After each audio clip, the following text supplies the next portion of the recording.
Hi, this is Mike Young with Noble Warriors. You're about to hear a seminar titled Passing the Baton: 100 Life Principles and Skills to Pass On, presented by Grady Hauser, founder of Passing the Baton from Northfield, Illinois. This challenge was presented at the Iron Sharpens Iron Men's Conference in Richmond, Virginia on April 9th, 2011. My prayer is that this message will encourage you in your walk with Christ and better equip you to lead your family. Before I get going into the content, let me just tell you that obviously the book is available at the table, but also there is a leader's and a teacher's guide that is a companion volume for a leader to use in a 10-week session or a 10-week class, typically that would be in a men's ministries setting at church. They go together. There's a PowerPoint that's included on the teacher's guide.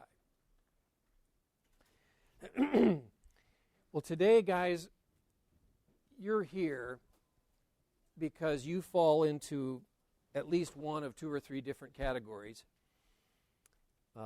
You're here because you're a parent with kids at home in your own house, or maybe you're a church leader, and in some way you're responsible for the dads in your church, and you're seeking to try to build into men and facilitate them in their own homes. Maybe you're a mentor, and you work with one or two students. Maybe you'd like to, and you don't yet because you don't quite know the content of what you would pass along. Some of you, I can tell, are granddads. And no matter what your own experience was when you were rearing your own kids, maybe now there's a second generation of kids that are coming up, and we all want to influence them. I know. So that's what we're here about today.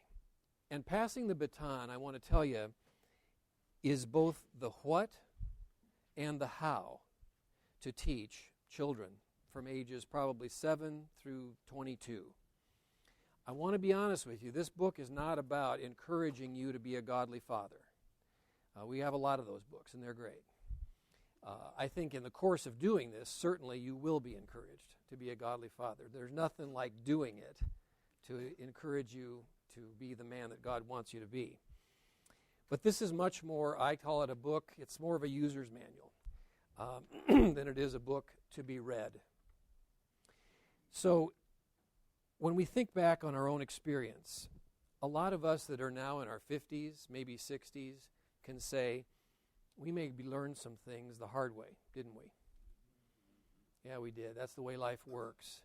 And I don't think we can ever completely take that out of our kids' experience.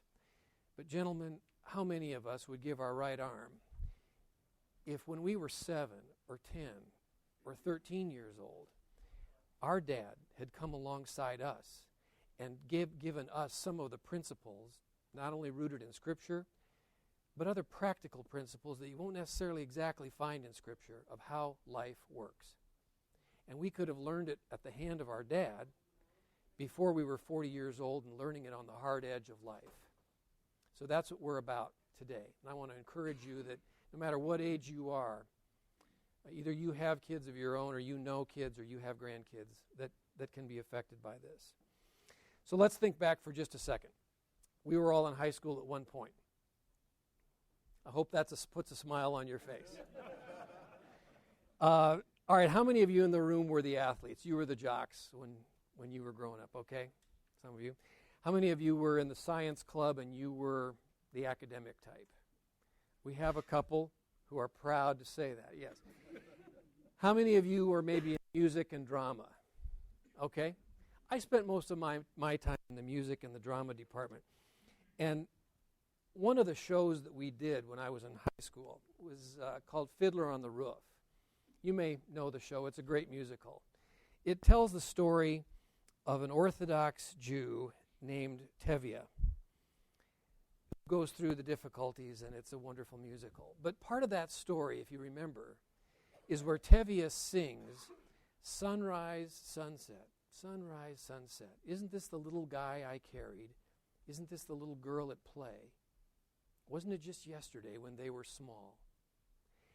And if you ask any dad, 100%, when their son or their daughter is just graduating from high school and they're going off to college or they're going off to the military, and you ask them, they could sing along with Tevye and say, sunrise, sunset, where did the time go? Wasn't it just yesterday when they were small? And there's nothing wrong with that. But, guys, if we don't have a grip on the years as they go by, those years will go just like that, and we will have missed the great opportunities that God gives us. And so I want to present to you, and the book presents something I call the 18-year horizon. Now, this works like this. This space in the cone is the hours per day that we have together. And this is the age of the children. And when they're first born, obviously they spend all their time with mom and dad, don't they? And when they're 5, they're about there. But if something interesting happens when they go off to school, we lose about half the time with them, don't we? And when they turn 15 or 16 and they get their driver's license, I don't need to tell you the rest of the story. And you know what? This isn't a bad thing, because God intended that by the time they're about 18 or 19, we've come to the end of the cone, and they're supposed to leave the nest. But God willing, they will have received by that time the instruction and the teaching and the wisdom from their dad and their mom that will help them to go out and be self-sufficient adults who leave home once and who are living sufficiently and living godly lives on their own. That is what the 18-year horizon is all about. I want to tell you guys, if the window of opportunity that we have, as time will do, if it slowly closes, and one day they leave home, and we haven't passed along our baton and the wisdom and skills that God has given us, I want to tell you, we have no one to blame but ourselves. They're our kids, they're our responsibility, they're your grandkids. We should be able to influence them in this way. Deuteronomy says, speaking of the principles that we're talking about, teach them to your children, talking about them when you sit at home, when you walk along the road, when you lie down, and when you get up, so that your days and the days of your children may be many in the land. Now that's a Hebrew poetic way of saying this isn't something you do at supper time at 6 o'clock every night, no matter what's going on. What it's saying is you do it when you sit at home, when you walk along the way, when you lie down, and when you get up. What he's saying is you do it when life happens. There are teachable moments. There are opportunities when these lessons will sink in. You can't just spring them on a 12-year-old or a 16-year-old at supper some night when he's trying to hurry off and get to his homework. No, it's when there are teachable moments. And then there's also the flip side of that coin is how do you create teachable moments so that they are receptive and they learn things for a lifetime. Dads mean well, but the challenge is we would all do a whole lot better if we had a little bit of what. What do you teach them? And how? How do you create those teachable moments? Well, I want to suggest to you that if we talk about teaching life's principles and skills, could there be a bigger subject, right? I mean, how do you get a handle on something like that? Well, let me try and do that with you this morning. First of all, let's break it down, as the book does, into 4 major categories. There are spiritual principles, and then there are general principles. Now, I make the distinction, the spiritual principles you might be able to find chapter and verse in the Scriptures. The general principles, they're biblical, they're consistent with a biblical philosophy, but you're not going to exactly find them in Scripture. It's how life really works. It's the kind of thing that, frankly, too many of us didn't learn until we were 45, and then we found out how life really works. But then there's general skills. These are things that you don't know, but it's things that you do, learning how to do them at the hand of your Father. And finally, financial principles. And even within those, to make this more manageable, we can break them down into things that are appropriate for the elementary age. A lot of things we're having in this book are very appropriate for a 7 to a 12-year-old. Then there's things that really are timed right when someone is a young teen, maybe 13 to 16. Or there are things that are only appropriate as an older teen, 17, up into their early 20s.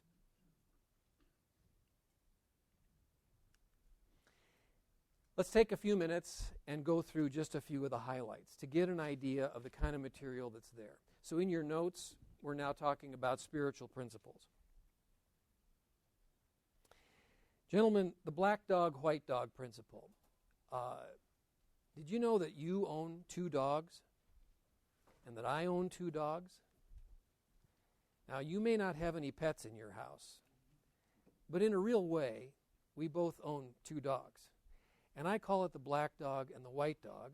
And the black dog is that tendency, our attraction to lust and pornography and to all things of that realm. And believe me, I don't need to tell you, we're all cut out of the same mold, and it's there. But there's a white dog, too, in our lives, and this is our desire to be men of integrity, to walk in character the way God would have us to walk, and our innate desire that our young men will grow up getting a handle on this thing before they're 34 years old and their wife is threatening to leave them because she keeps finding pornography in the house. How many young men, how many older men for that matter, would wish that they had a dad who helped them with some practical ways to get a handle on this thing back when they were 12? And the black dog in their life was only a small black dog, and he wasn't vicious. But I'm telling you that what we talk about in this principle is that, like any vicious animal, a black dog, if he's fed enough meat over time, he will grow, and he'll become stronger. And like any vicious animal, eventually he will turn on you, and he will inflict pain and suffering on a young man and his family. But with the principle of replacement, if we feed the white dog and starve the black dog, a 12-year-old, a 13-year-old, a 14-year-old can get a handle on this, and he can work with his dad, who is approaching him and talking about this confidentially, but repeatedly talking about it. This is one of those principles that isn't going to be handled on a Saturday morning and you're done with it. No, you're going to be talking about this when he's 18, and praise God, I think if we do, we'll be talking about it with victory when he's 22. So the principle is, I don't need to take a little more time to understand what that is. Let me give you just a practical opportunity. The book talks about this. An example would be if you have a 12, 13, 14-year-old, maybe a 15-year-old. Go to the zoo, but call ahead so that you can be at the big cat's cage at feeding time. And then watch what happens when leopards and lions and tigers are thrown red meat. And then only 5 hours later, when you have a talk time, and that's the pattern, by the way, do something interesting with your son and daughter, together sometimes separately, that they find interesting. And then there's a talk time following over some French fries or a burger somewhere. And you've got a principle to share. And once this pattern gets established, whether it's a grandson or granddaughter or it's your kids, the kids will not only know okay, Dad's got another principle, and we're going out for a principle. And the whole package deal is understood. You're going to do something fun together. Maybe it's just a Saturday morning, going to get some McDonald's together, but Dad has a principle. And it'll be something completely different. They haven't thought about they haven't talked about this. Some of them will be a one-time meeting. Some of them will take weeks and maybe months to do. But that's how teaching the principle can work. But over the course of time, creating a vocabulary with your son. In this case, by the way, it's a son thing. You're not going to teach your daughters about pornography unless they want to talk to you later in their teen years about what's going on with boys. They may ask you about that. But if you can't get to the zoo, rent Jurassic Park. And watch Jurassic Park, and if you remember the scene where the velociraptors are fed the whole cow, I mean, that's Steven Spielberg all over, isn't it? But an hour after the movie, with your 12-year-old, bring up the subject of the black dog, white dog, and what a black dog is like 20 years later. We'll move on. Another spiritual principle. I call it sin plus time equals disaster. Now, this is really built for elementary age, and that's why I've written it in this arithmetic formula approach.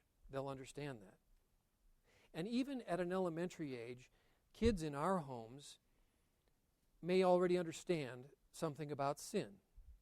If we've done any teaching or in the Sunday school class, they'll understand that. But how many of our kids, or the men in this room for that matter, have really thought about the relationship between sin and time?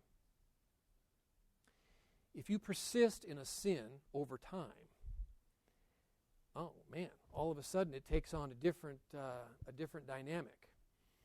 Let me put it to you this way. During the summer, find a very overgrown vacant lot full of thorns and thistles and bushes that haven't been touched for years. Maybe it's part of your neighbor's lawn. But take your elementary age student, it can be a teenager too, and take a look at this vacant lot. Now, you're not teaching anything yet. You're just going out for a principle, and they don't know where you're going with this.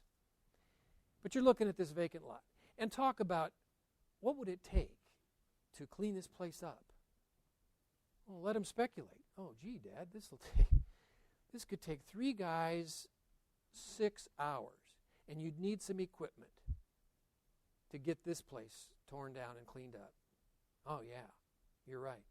And what about if somebody had, before all the thorns started, what if they just pulled a few weeds 3 years ago? Well, Dad, that would have been pretty easy. Because this thing, before it was like it is today, just a few weed pulling would do it. Okay. And then an hour later, you're out for your talk time over some French fries and a Coke. And you talk about how sin plus time equals disaster. And the reason you went to look at that vacant lot is because those thorns and thistles and those bushes are a symbol of what sin does over time. And so, son or daughter, I want you to understand the relationship between sin. But it isn't just sin.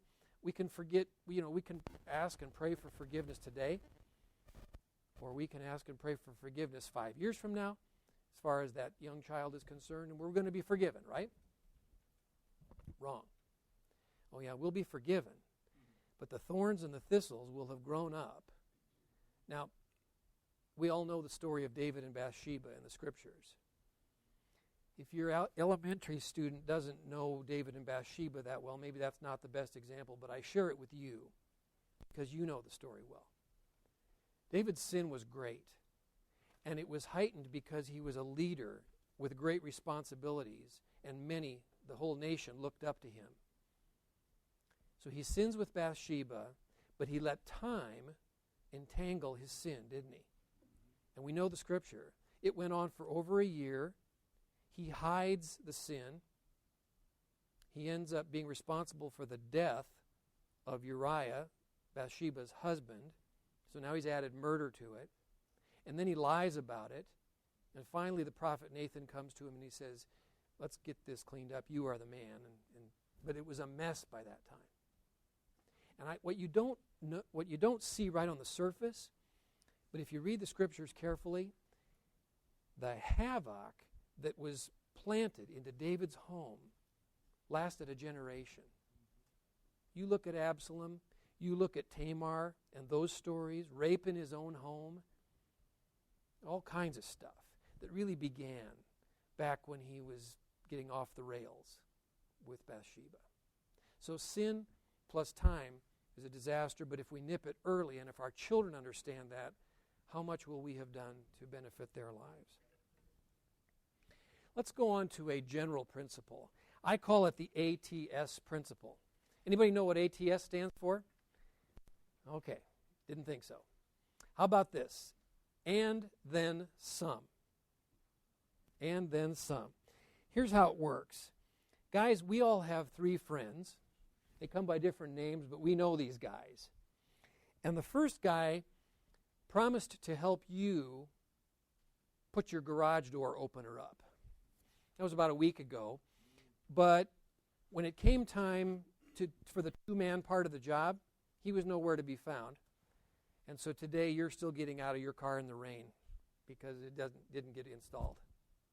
The second guy that you know and I know agreed to help put up the sets at church for the children's program. This was 6 weeks ago. And the day came, and you know what? He showed up. And he was there with toolbox in hand. But nobody really noticed much because 5 other guys also promised to come, and they were there with their tools, and the sets got put up, and, he did what he promised. But the third guy that you and I know is a supplier to your company. And he took a small contract from you, and he agreed to do this job. It was a $1,000 job. And when the invoice came in, the job had been done on time. It was done correctly. Invoice comes in for $970 to you. And you picked up the phone and called him and said, well, why is it cheaper? And he just said, well, our costs came in a little lower than we thought, and we were able to pass part of the savings on to you. Gee. Let me tell you, that's a guy you can sail in a storm with, and that's a guy who'll probably get the next job. That guy lives by the ATS principle. He does what he promises, and then some. Now, here's the point. Most of us grew up thinking, boy, you do the job you promise, and you do it right. That's great. But here's how life really works. A whole lot of guys do what they promise. Well, not enough, but many do. And they're not really noticed. Because that mainly just keeps you out of trouble for the most part.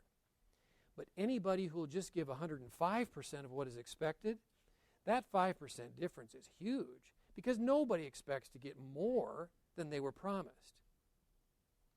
And the child or the teenager who gets this, it's not that difficult. So my 7-year-old, maybe he was 8 or 9 at the time, the neighbors are going on vacation.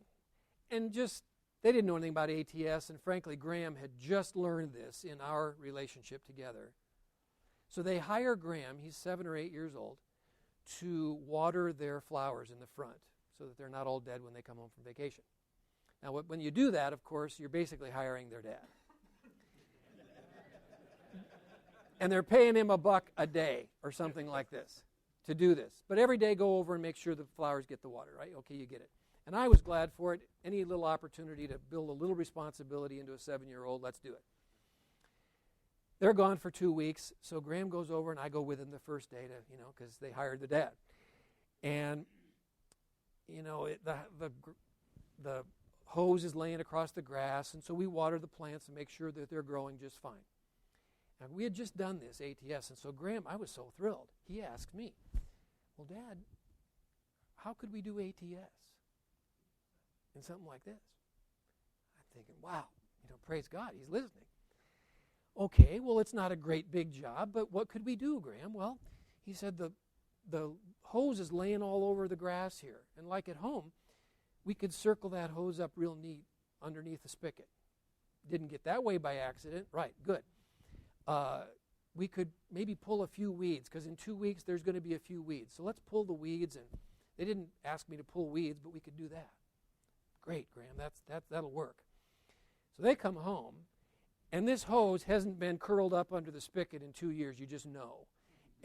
But it is when they get home. And there's no weeds. And the flowers are growing just fine. Let me tell you something. I think they gave him an extra $1 or something. That's not the point. The point was my son got a taste of ATS. And he was proud of it. And he made an extra $1. And when he was 7, that counted. You all get what ATS is. I'm here to tell you you can do this at the Fortune 500 corporate level, or you can do it when your son is 7 years old. And it will pay dividends correspondingly. Let's move on.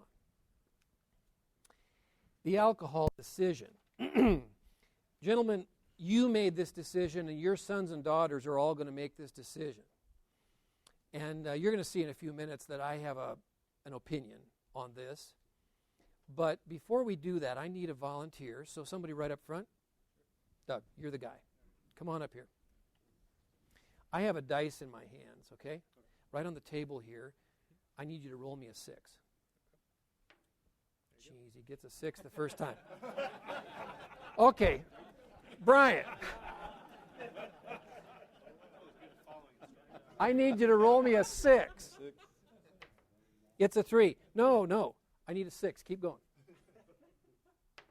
1. Keep going. 6. There it is. All right, thank you, gentlemen. Here's why we're rolling 6s. We'll get to that in just a minute. I want you to consider that rather than just leave this to their own best judgment, let me tell you something. We say that they're legal to drink at 18. They're actually going to make the decision about 16. All right? If we just tell our kids they got the driver's license and, honey, you're going out tonight, hope to be home by midnight. And remember, wherever you go, don't embarrass the family and walk with the Lord tonight. What is that going to do? When they're with 15 of their friends, some of whom are good kids, they're not maybe hanging out with the wrong kids, and all of a sudden the opportunity is there to drink. That is not the way to make a very important lifelong decision. So let me just suggest that we have a very logical father-to-child approach to this. Now, Mom may have a little different approach, but I think if it's me, here's how we go. Talk about the consequences of drinking alcohol. Everything we do in life has consequences, some more than others. Okay, son, if you were to drink and you're driving, what about if you get a driving under the influence ticket? Either it's just a ticket, speeding, or we'll talk about an accident in just a minute. I'm not going to take the time, but I could tell you stories about a close friend of mine whose son got a DUI, and he was a good kid. Oh, the story is amazing. They tried to be good kids, but he ends up at the end of the night with a DUI. It affects his job because he can't rent a car now, and his boss had a real problem with him doing that, and he suffered at work for a while. I don't think he lost his job. Boy, did it have an impact on him at work. Driving under the influence. How about if I do have a minor accident, not to mention a major one, and they're going to know with a breathalyzer whether or not I've been drinking? How does that impact my insurance costs? Let me tell you, for a dad, that's bad enough. But an 18-year-old that has a DUI on their record or has a breathalyzer after a small accident, the insurance, it will affect you because he will not be able to pay the insurance that'll cost. How about we're out drinking and, I think I'm okay, but we had an accident on the way home and there was a death or an injury.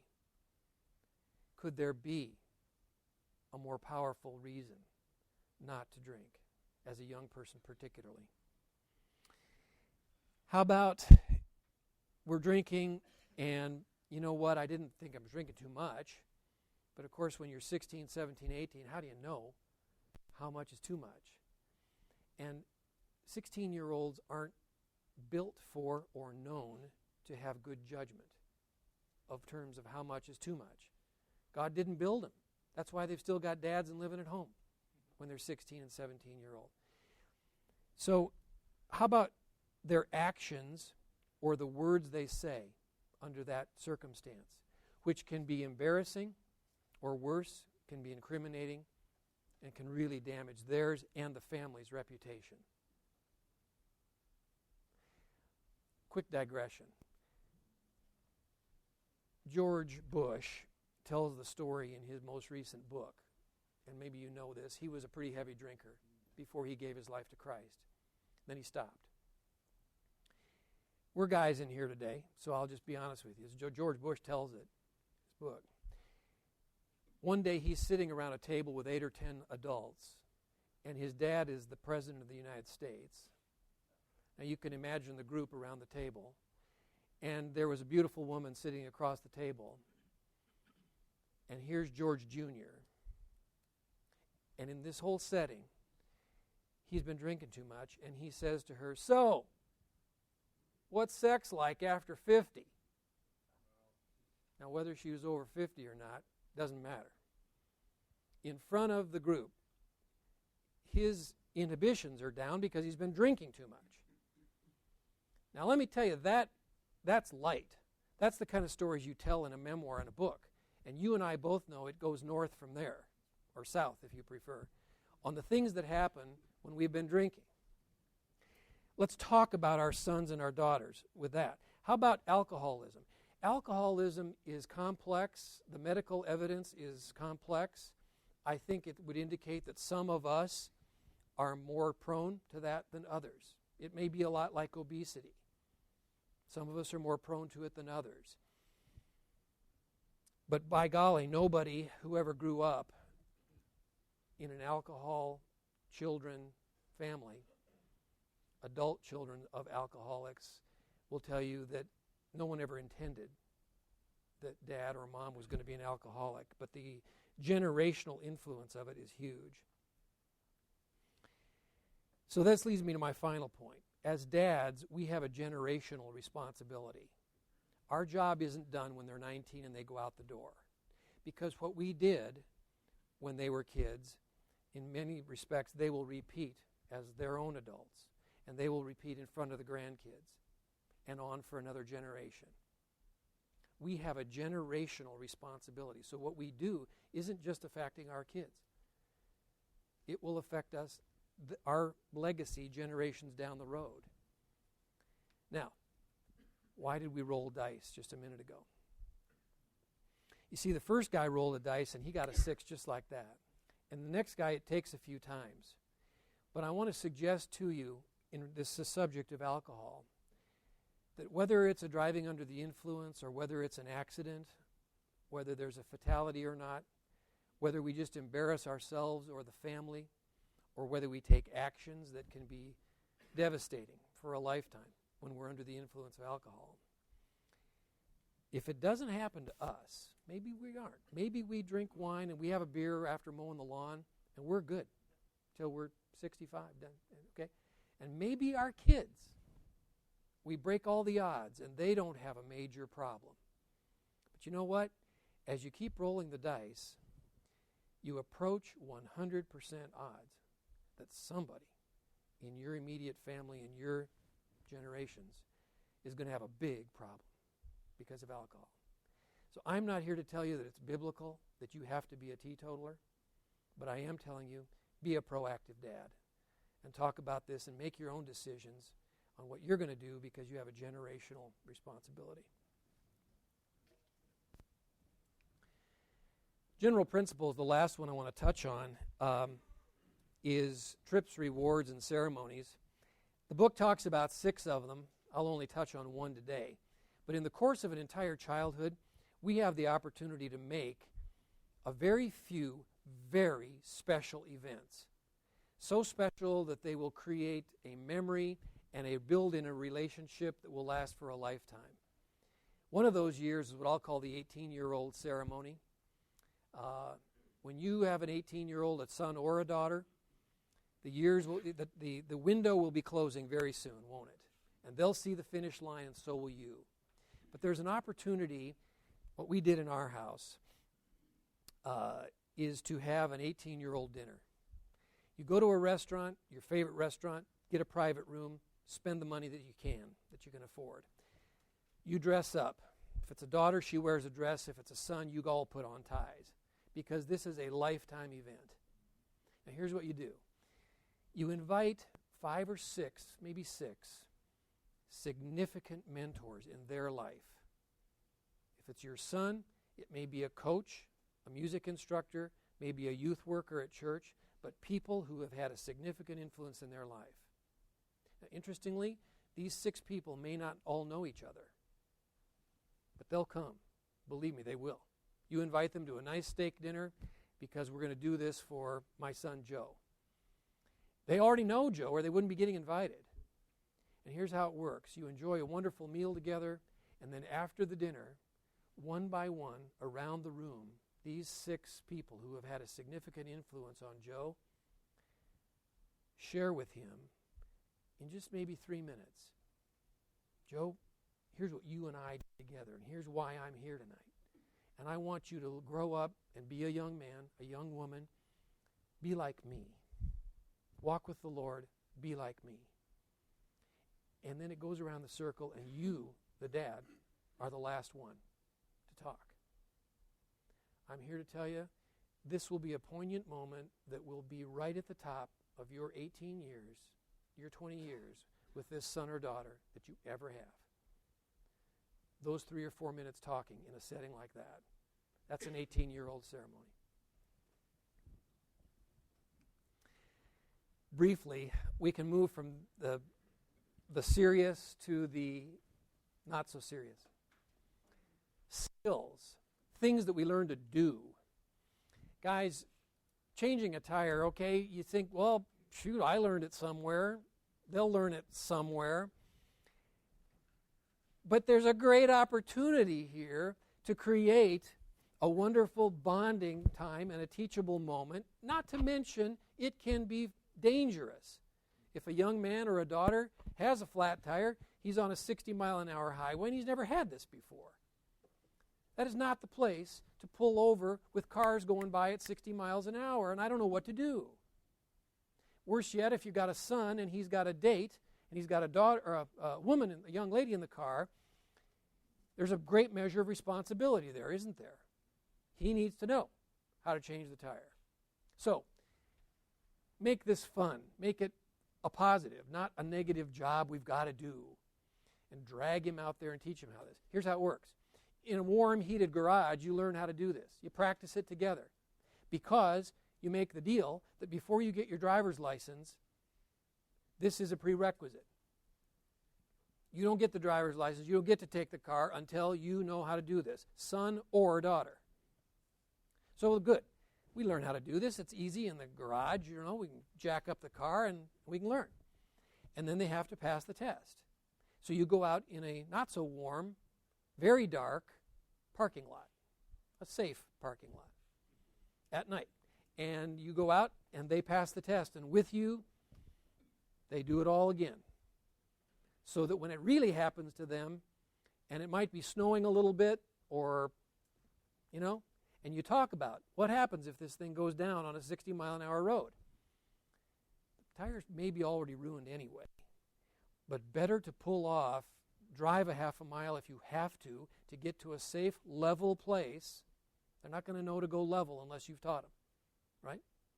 All that stuff. And then you do this together, and you're off for a cup of hot chocolate, and you've had your principal tonight, and let me tell you, you've just built another linkage in that relationship between father and child because you did something like that together. Financial principles, again, just very briefly.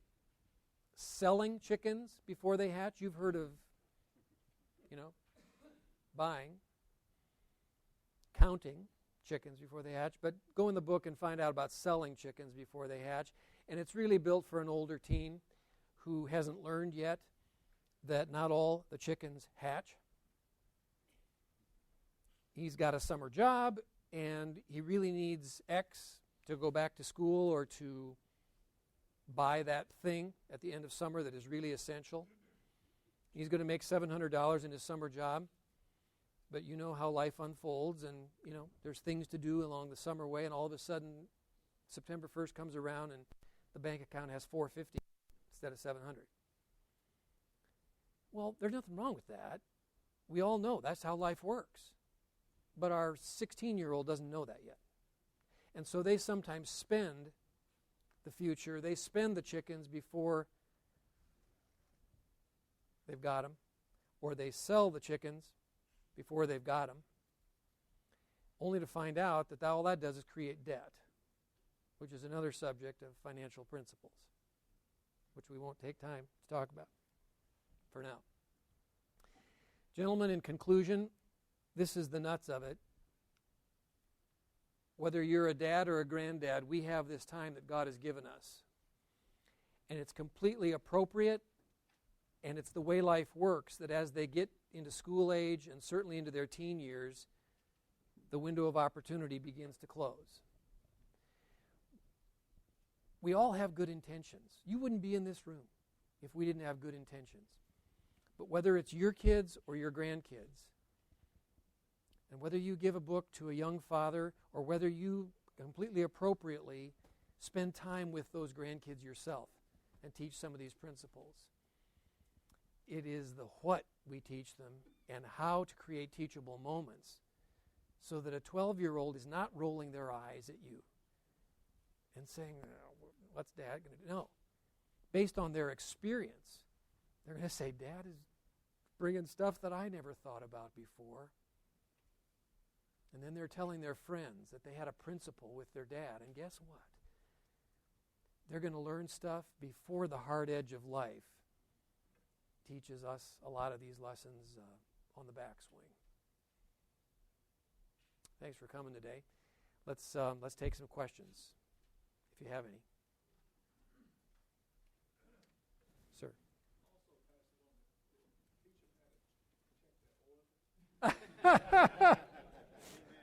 Check the oil, yeah.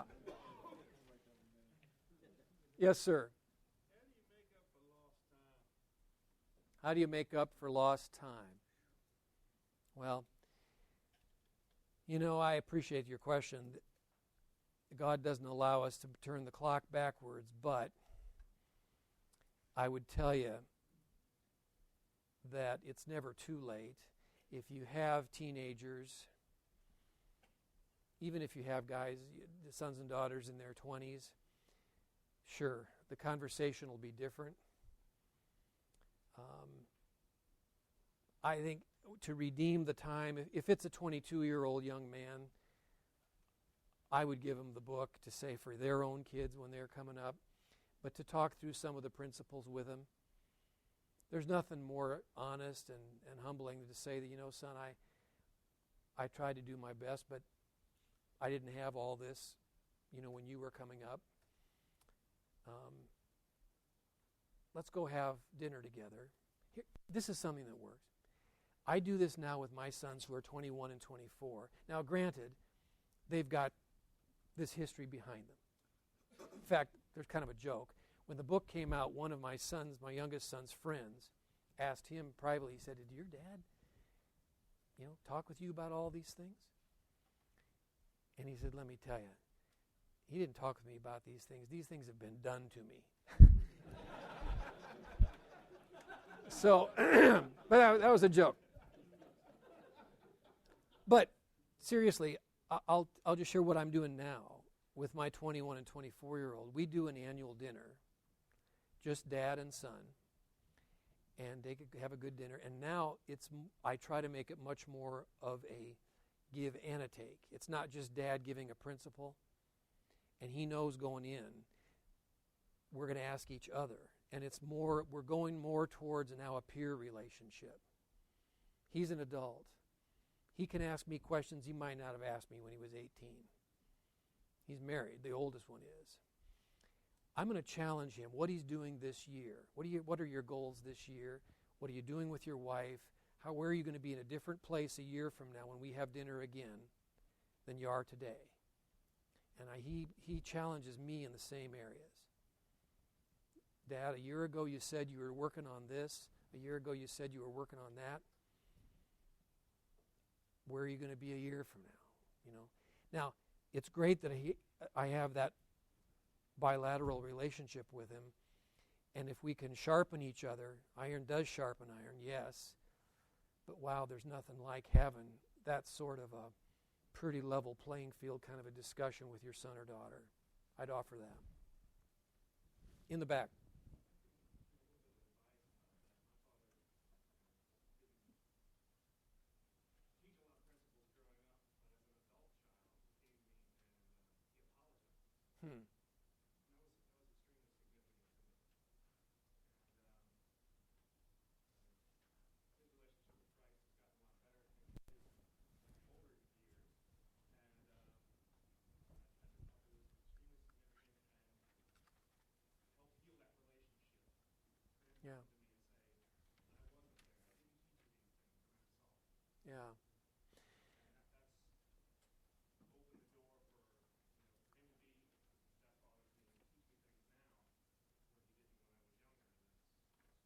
Sure. I appreciate your sharing that. That has not been my personal experience, but men have related that time and again, that for a young adult to have a dad who will absolutely humble himself and say, here's where I didn't do very well. Maybe I did okay in some of these areas, but I am sorry, and let's go forward from here. How much healing is that? Yeah, someone else. Yes, sir.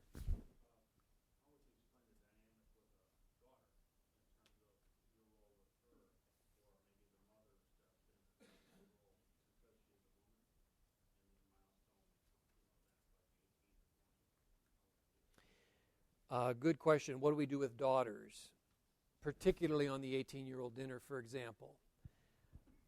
Men, let me really strongly encourage you. Because she's a daughter doesn't mean that the wife does this.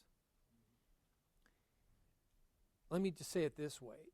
Daughters, as much as sons, need their father in order to grow up to be Christ-like and God-honoring, self-sufficient, balanced young women. That's the way God made it. If it wasn't, God would have said, put a couple women together and we'll have two of a good thing if they need to know how to be a woman. No. God made marriages to be a husband and a wife because our daughters need both and our sons need both. But there is an essential relational role, the security. And you may have heard and read about this, but let me support it. The sexual promiscuity of a young woman in our culture is largely tied to her father. If that father loves her, honors her, and how about this for a practical one? You've heard this, it isn't original with me. He will sit down for a few minutes and interview the young man who's coming to date his daughter. It's not a cross-examination. Make friends with that young man, but let him know there is a dad on the receiving end when that daughter comes home. And they're going to talk about this. And by the way, the daughter isn't in the room when this conversation happens. That totally skews everything if she's sitting there. Nobody's going to be honest. Meet that young man, and when the daughter knows that, the character that is built there. Now, in terms of the 18-year-old dinner, I'd have mom there. In our case, it was sons, and it was just for men. There's a possibility that some conversation around that table will be a little different when there's 8 men in the room. Someone else, yes, sir. What about blended families and stepchildren? Blended families and stepchildren. I think there is a real honest evaluation that the blended dad needs to make with the mom. Is there an adoption or is it not an adoption? I think is a difference. How old the children are when the family was blended. I think you want to strive to have this kind of a relationship, but it's not like if they were your own when they were 2. I think there is a measure of having to earn that role with the children. But I would go for it, and depending on their age, again, the younger, the easier. You'll have more years together. But depending on the age, with humility or with humbleness, I would approach them and say, this is where we want to go. I would try, after looking at the book, look at some of those things that resonate with you that you think you can do on a Saturday morning together. And start shallow before you go for the lifelong lessons that take real unity. Does that help you? Well, I'm not a give-up kind of guy. But, it's like when I told my wife before she said yes to marry me, I said, you're a woman that I could spend my life with. She says, I'm not interested in dating. I said, okay. I'm going to come back a month from now and I'm going to ask you again. And, what can she do? I came back a month later, and in about 2 months, the tables had turned, and she was wondering why I was taking so long. But my point is, never give up, but probably through example, you may earn a spot at the table more. Yeah. I have 2 kids, Grady. My daughter's just turned 13 and my son is 15, and they're consumed with the age of electronics. Sure. Their lives revolve around a cell phone, a computer, or an iPod. Yeah.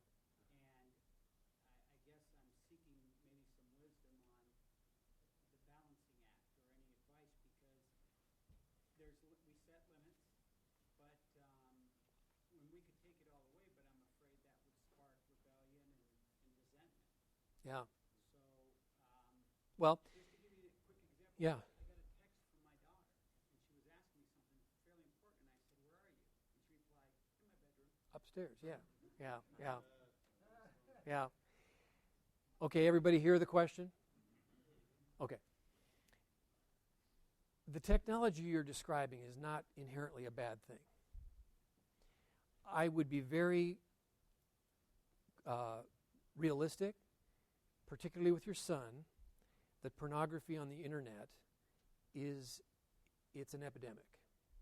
And his ability, that's like anybody can do it. So I'd be very conscientious, and I would talk with him, and if your relationship is such, that's one of the principles you want to do. But inherently, it's not wrong.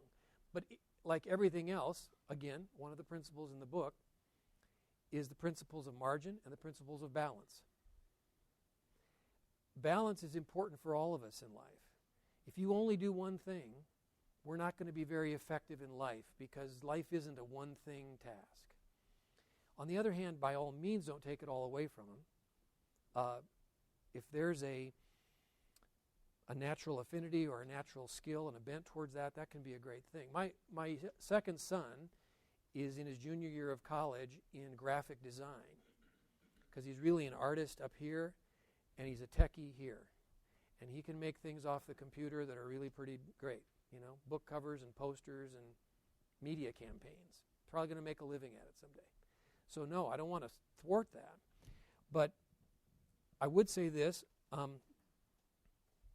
make it an understood thing that there are limits. So, for example, when we do date nights, I call them date nights, talk times that I've been describing,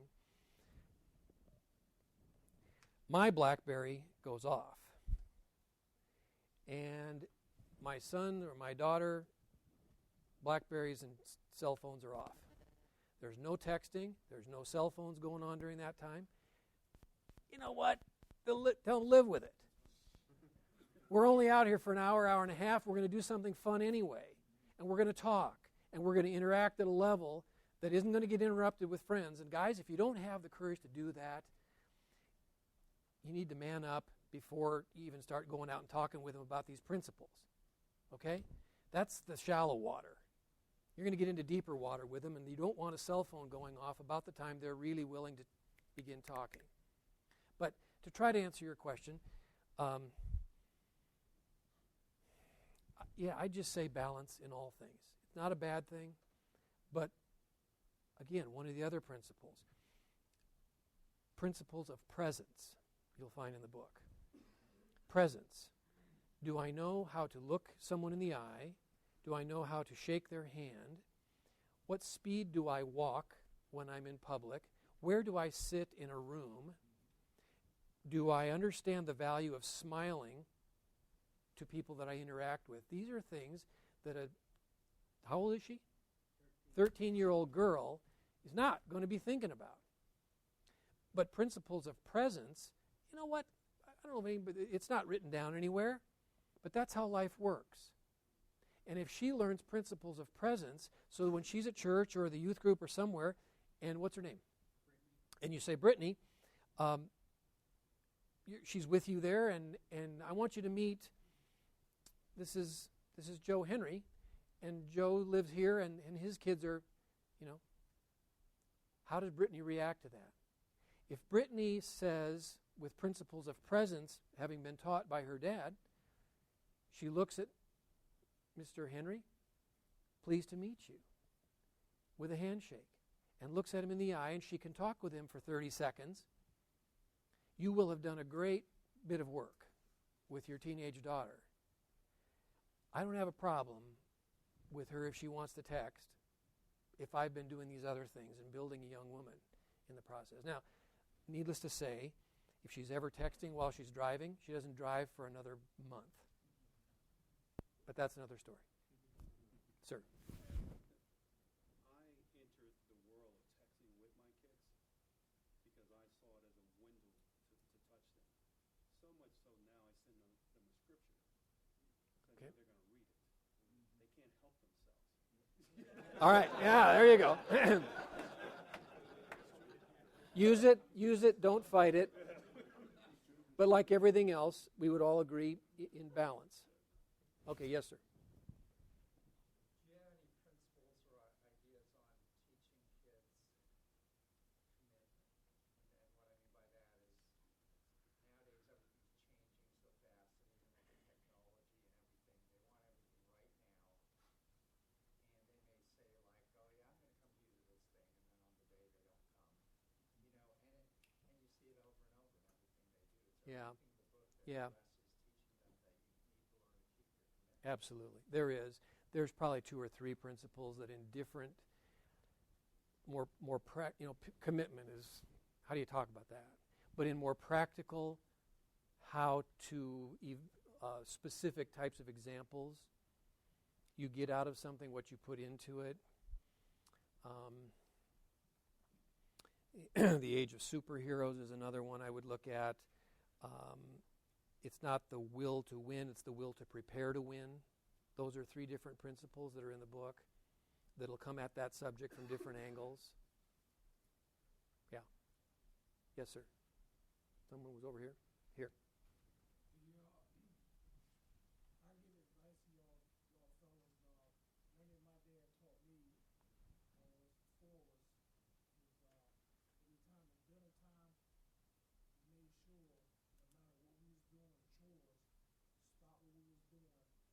We all sit down at the table together, and each one of us got to share our time, what we did in school, and how our lives going to spend together. And the number one thing we always said is make sure you got God on your side first. God is first in our lives, no matter what we do in our lives. Take time out for your family. My dad passed away 5 years ago. That's exactly what I'm doing today. I'm making sure that I stop what I'm doing and come in and sit down with my family and share time because, like you said, the time is limited on their ages. Mm-hmm. And once they're gone from home, my wife and I share this time. Once they're gone, you're not going to get that one opportunity to come back to ask that question because that question's already been answered and it's gone. Right. I give you advice, guys. Spend time with your kids. I don't care what you're doing. When I come home, I used to go wash my car before I went in the house. And it got to a point, my wife said, honey, kids is doing it fast. So I stopped that Yeah. because I feel so guilty taking care of things that I want to do for myself and for my family. But to me, the most important thing is put God first and He will carry you through our time. That's exactly right. And you know, guys, I'm going to end with that one right there because our brother here has shared with us a specific example of what his dad did. Let me just take that out a notch to a more general application. What we do and the kind of energy that your dad put into that and his commitment to do that, obviously, is it Bernard or Bertrand? Bernard. It has affected Bernard today to the point where he wanted to share it with all of us. What I'm saying to you is those things that you really care about and that you do will have great impact and influence on your kids. This book is just about giving you 100 hopefully worthwhile things that will put your kids on the right path. But the time that you spend in doing them and what they watch you do, as much as what you say, will affect their lives now. It will affect their marriages a few years from now. And it will affect the next generation absolutely because of what you do in this regard. So Thank you for coming today, guys. We'll see you throughout the day.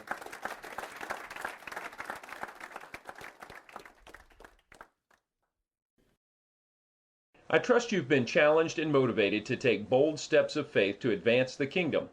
We are thankful for the help and support we received on these recordings from Morris Audio Consulting. Visit them on the web at morrisaudioconsulting.com. We also hope you'll take time to learn more about Noble Warriors and the Iron Sharpens Iron Conference Network by visiting noblewarriors.org. God bless you, friend.